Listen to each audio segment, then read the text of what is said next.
तो पहले हम लोगों ने इंट्यूबेशन का क्लास किया, फिर सिडेशन का क्लास किया। तो जो फाइनल क्लास इस सीक्वेंस का होता है वो पैरालिसिस का क्लास होता है, ठीक है। सक्सिनलकोलिन जो होता है उस तरह का ड्रग हमारा बेसिकली पैरालाइजिंग एजेंट होता है। तो पैरालाइजिंग एजेंट दो तरह के होते हैं, ठीक है। एक होता है डीपोलराइजिंग पैरालाइजिंग एजेंट और एक होता है नॉन डीपोलराइजिंग। तो डीपोलराइजिंग पहले यूज़ होता था, अब उसका यूज़ ग्रेजुअली टाइम के साथ में थोड़ा कम हो गया क्योंकि उसका साइड इफेक्ट ज़्यादा है। तो स्कोलिन आईसीयू में बहुत कम यूज़ होता है पर से, क्योंकि वो ऊपर से नीचे जितना प्रेशर्स होता है वो बढ़ा देता है। अगर न्यूरो का पेशेंट है, उसका आईसीपी बढ़ा हुआ है तो स्कोलिन आईसीपी बढ़ा देगा। अगर गैस्ट्रिक का पेशेंट है, पेनक्रेटाइटिस का पेशेंट है जिसका इंट्राएब्डोमिनल प्रेशर बढ़ा हुआ है, वो इंट्राएब्डोमिनल प्रेशर और बढ़ा देगा, ठीक है।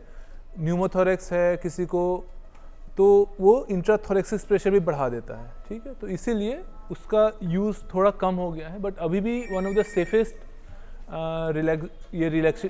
रिलैक्सिंग एजेंट इन आईसीयू वही माना जाता है, सक्सिनलकोलिन, ठीक है। तो स्कोलिन या सक्सिनलकोलिन जो होता है उसका डोज कितना होता है 1 mg पर kg बॉडी वेट, ठीक है। जितना भी डोज वेट होगा 1 to 1.2 लिखता है।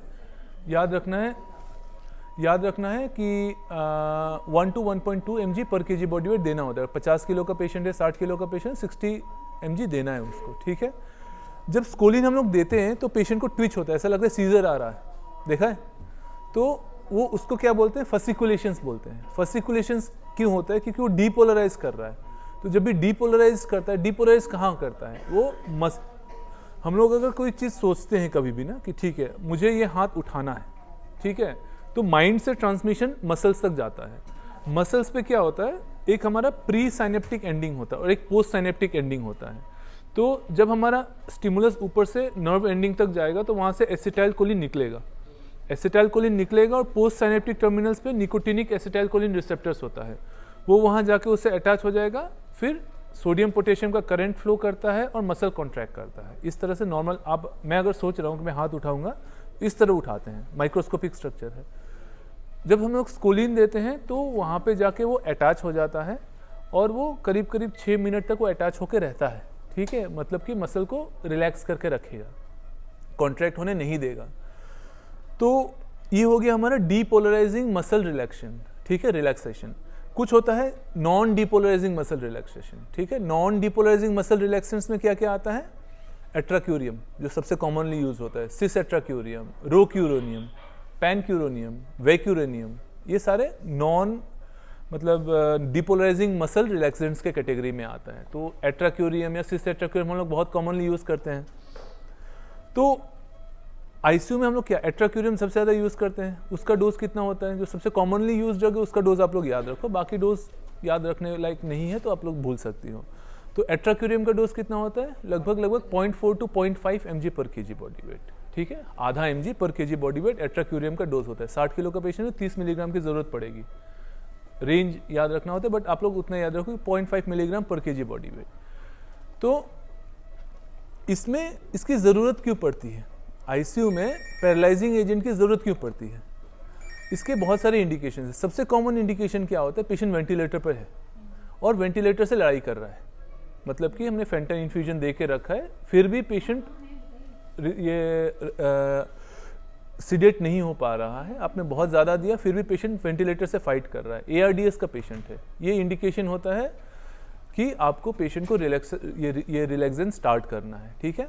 और क्या इंडिकेशन हो सकता है, अगर patient post cardiac arrest hypothermia induce कर रहे हैं तो फिर ज़रूरत पड़ती है, ठीक है। अगर पेशेंट का आईसीपी बढ़ा हुआ है, ट्रॉमा का पेशेंट है, न्यूरो आईसीयू में जो काम करता है, ट्रॉमा का पेशेंट है, उसको पता है हम लोगों को कि आईसीपी बढ़ा हुआ है, सिटी स्कैन या एमआरआई बता रहा है कि आईसीपी बढ़, तो उस केस में हमें अगर इंटूबेट करके वेंटिलेटर पे रखा हुआ है और वो अगर वेंटिलेटर से फाइट करेगा तो उसका आईसीपी और बढ़ जाएगा। तो उसको कम करने के लिए हम लोग रिलैक्सेंट का यूज़ करते हैं, ओके।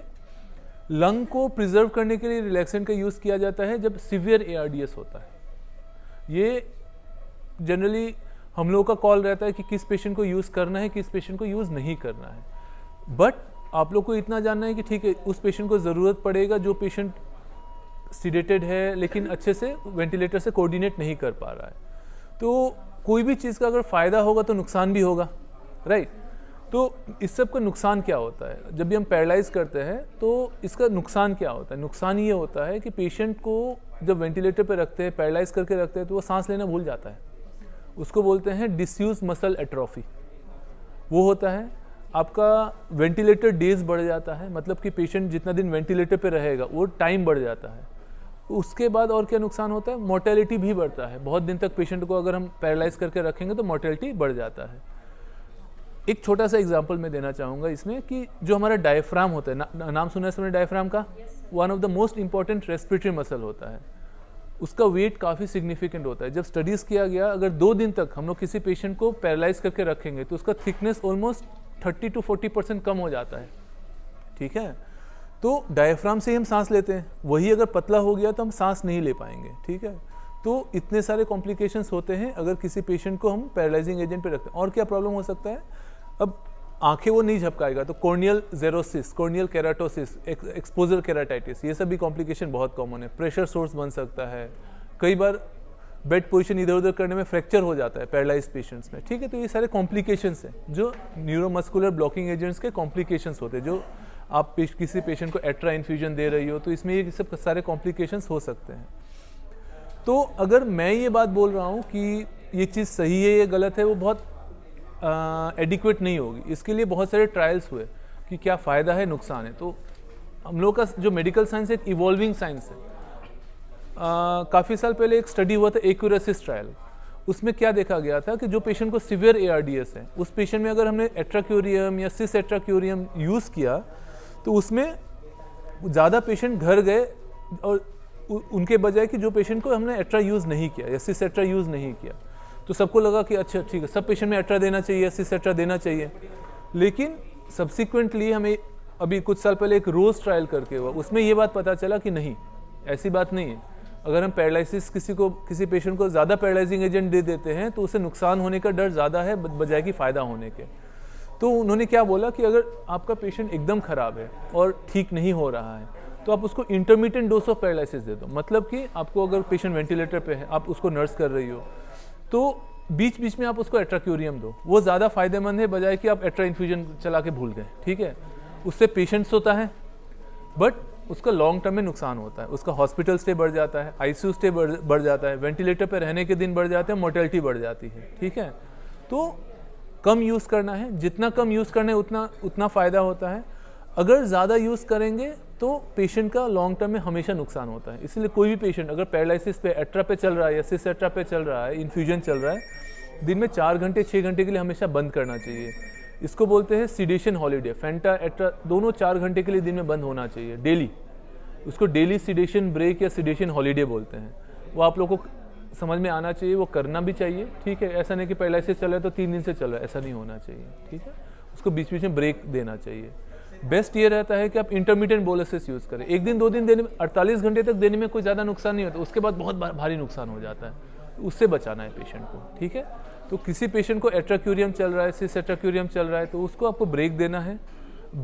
और किस पेशेंट में यूज़ करने मैंने बताया, जो पेशेंट का लंग खराब है, इंट्राक्रेनियल प्रेशर बढ़ा हुआ है, इंट्रा एब्डोमिनल प्रेशर बढ़ा हुआ है, सीवियर एक्यूट पेंटेटाइटिस, यहाँ पे एक पेशेंट पड़ा हुआ है। वैसे सारे पेशेंट में जो इंटूबेट हो जाते हैं, उन सब पेशेंट में पैरालिसिस देने के फ़ायदे होते हैं। ठीक है, सारे पेशेंट में नहीं होता, इसलिए जितना जल्दी हो सके बंद करना चाहिए। बंद करके पेशेंट को निकालना होता है, वीन ऑफ करना होता है। तो ये बात भी आपको समझ में रहना चाहिए। पैरालाइजिंग एजेंट अगर इंटूबेशन टाइम में आप लोग दे रहे हैं तो उस चीज़ का ये नुकसान हो सकता है कि अगर पेशेंट टाइमली इंटूबेट नहीं होता है तो फिर सांस लेना बंद कर देता है। तो वो हमेशा सोच समझ के यूज़ करना होता है, रैशनली यूज़ करना होता है और बहुत ही मेटिकुलसली यूज़ करना पड़ता है। ठीक है, तो उसमें आपकी भी समझदारी चाहिए, डॉक्टर की समझदारी चाहिए और डॉक्टर का एक्सपर्टाइज चाहिए होगा। ठीक है, तो ये हो गया रिलैक्सेंट। तो हमने सीडेशन देखा, इंटूबेशन देखा और अभी पैरालिसिस देख लिया। ठीक है, ओके, थैंक यू, बंद करो।